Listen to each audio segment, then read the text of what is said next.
So we're going to go ahead and get started. And I do want to also say that, you know, I stand before you all as someone who has not always had this ideal life that people think that I have. I actually have had some real deal struggles, some real deal pain, some real heartbreak. And so when I come to you, I'm coming to you whole and real. So I want us to have an awesome time, and let's go ahead and let you know.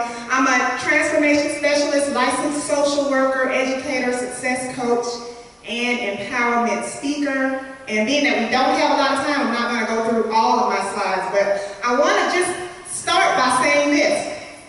I want you to look to the person to your right and your left and say, you deserve the best. You deserve the best. You deserve the best. That's right.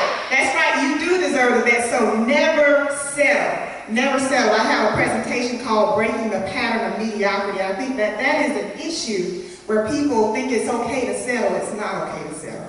And that's one of the things that actually got me into the relationship that I'll tell you about is I didn't have confidence in myself. I didn't believe in myself. And so I settled for what I thought was the best.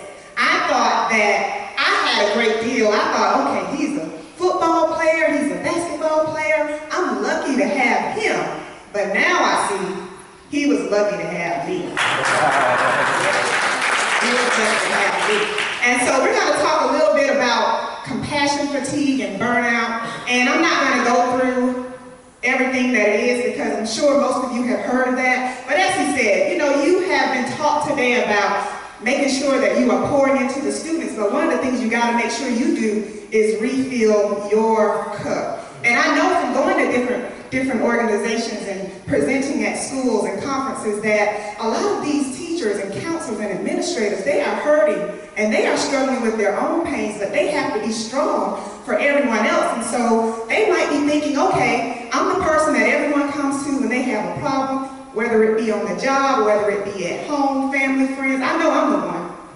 And when you are in that place, it's kind of like, okay, so where do I go when I break down? It's going to happen. It's going to happen. And so if you continue to ignore the fact that you're having some struggles and you don't address them, you can't fix what you do not face. So I want you all to actually dig deep today. We're going to talk about some serious stuff, but this is a result of not taking care of yourself. Drained energy and enthusiasm, feeling overwhelmed, difficulty sleeping, self-medicating, irritability.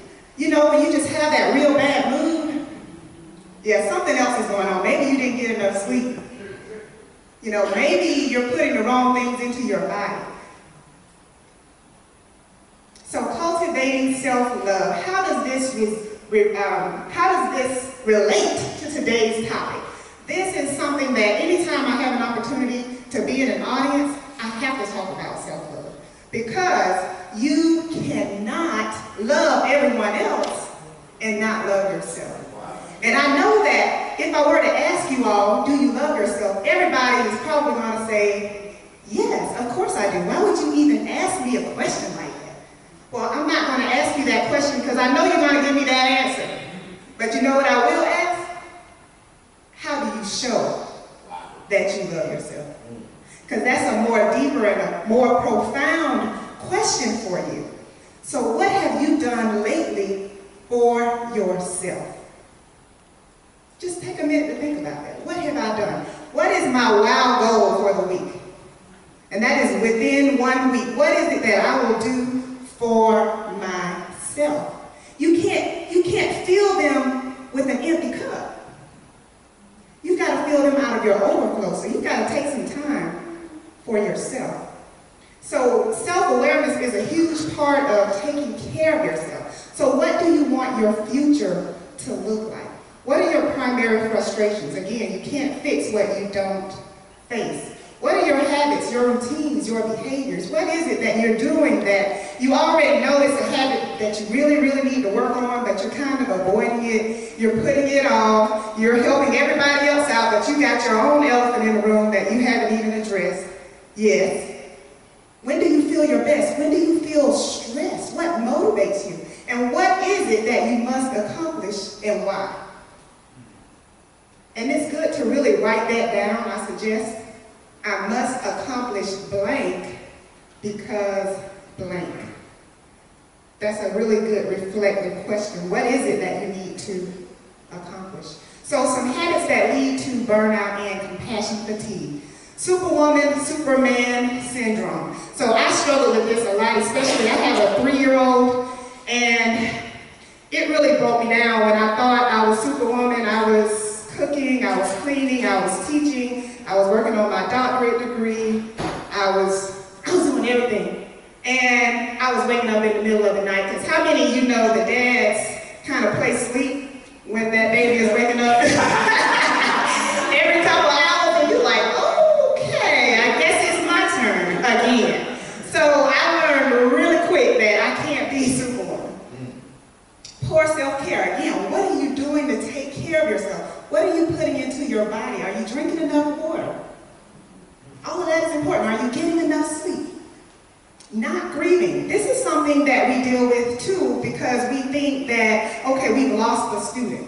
We've had a student to have a circumstance where they might have been pregnant or they dropped out of school, and you really are hard on yourself about that. You're really thinking, wow, I could have done more, I should have done more. You're hurting about that situation, but you don't grieve. You just move on. And I know personally as a school social worker, we've had a lot of student deaths. Just maybe gang banging, maybe they were in a car accident, whatever it was. We are the ones in the building who are consoling the kids, but we really don't have anyone consoling us. So what is it that you're doing to make sure that you address that grief? Poor time management is another one. Yeah, I see a laugh. That is really, really important. If you don't want to get burned out, you've got to manage your time correctly. You've got to set boundaries.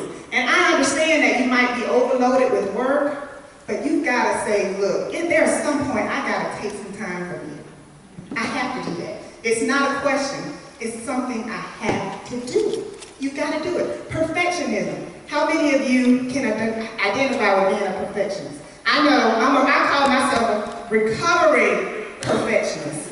So this is something that I know I have an issue with, so I'm constantly working on it. And the thing about this is when you get to 80%, you gotta let it go if you're a perfectionist. Because your 80% is everyone else's 100%. And the thing is, when you are constantly analyzing and stalling and contemplating and, let me just work on it a little longer. And one of the things I say to my clients is, okay, while you are analyzing, somebody is going to take your idea, launch it, and be rich.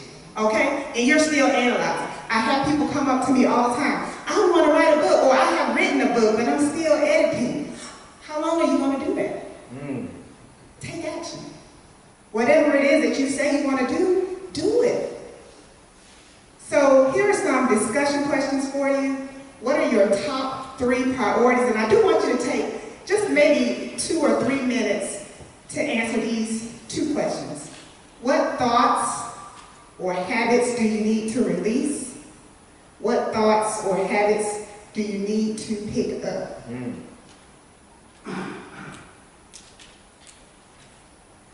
And what can you do to honor your priorities?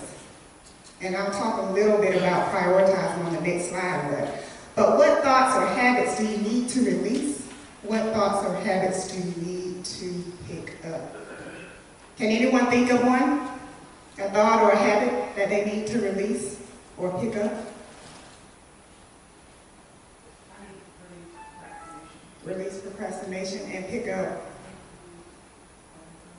better time management. Awesome. Anyone else?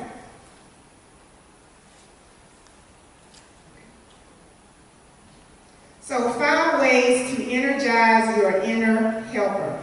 So daily motivation and inspiration is really, really important. This is how I start my day. And I think that it's a habit that everyone should pick up. It's a time when the house is quiet, so I recommend waking up early in the morning while it's quiet. You can read something inspirational, listen to some inspirational music, just do something to get that peace before you start your day. Because if you wake up and you're running around and you're making sure the kids got their stuff together and you're rushing and I don't want to be late, and then you come to work and you're rushing. You got to start the right way. Yes. Start every day the right way. Again, take a time out for yourself. So that morning time is not only just getting that inspiration or meditating or praying or whatever it is you choose to do. Some choose to exercise during that time because, of course, at the end of the day, things come up, it's probably not going to happen. So take that time for yourself. Forgiving, that's a tough one. And I'll be honest, when my pastor would preach on this, there were times I was just like, okay, I don't need that. I don't need that one. But what I realized was I did. And unforgiveness is a major roadblock to happiness. You are carrying a weight. You can't be happy and angry at the same time. You got to release it. As you said, you got to release and restore. And it's not even, sometimes it's not even that you need to forgive other people, but more so you need to forgive yourself. Wow.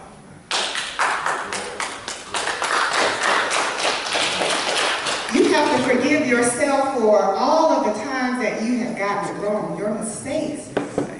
Sometimes we just talk to ourselves, as he was talking about the negative self-talk. This is something that I discuss in my presentations as well, because we are always saying, well, you're not going to talk to me like that.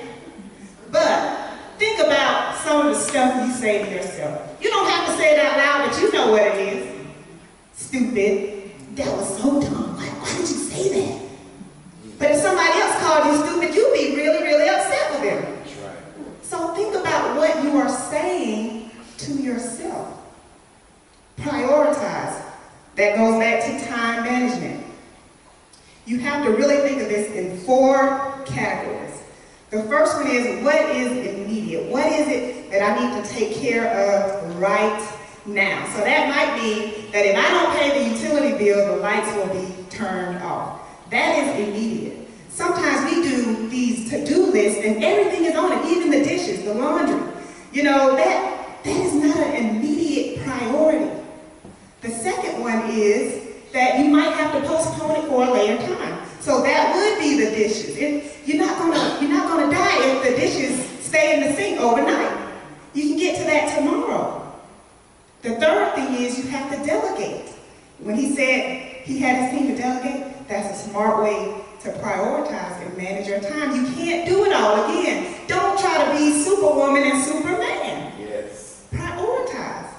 The last one is, no, I can't do it. That's it. And how many of you have ever tried to be a people pleaser?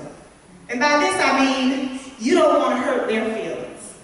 So they invite you to this function, to this event, and you know you got papers to grade. But I don't want to hurt her feelings. I'm just going to go ahead and go. But what you just did was you said yes to them and no to you. Wow. So think about this. Every time you say yes, you're saying no to you. And that's okay sometimes. You can't be selfish, but you also can't let other people run your life. Right. Because as long as you keep saying yes, guess what they're going to keep doing? That's right, they're going to keep asking. Oh, I got a good one right here. She always says yes. You don't want to be that person. Because if you say no, then you got a problem. They might not want to talk to you anymore after that. So go on and say, I can't do it, I'm sorry. And that's it. You don't have to explain. If you want to, you can, but you don't have to explain. I heard once that no is a complete sentence. That's it. Can't do it. The next one is asking for help when you need it. This might be something really simple. This might be asking your spouse to pick up the kids, go to the grocery store, something really simple, but that might just make your day go a lot easier. And one of the things I say is, gal, that's every day to give, ask, and learn. Every day. Make sure that you're giving something. Give a compliment. Don't you know we love compliments? You'll make a lot of friends that way. Give, ask for something, because a lot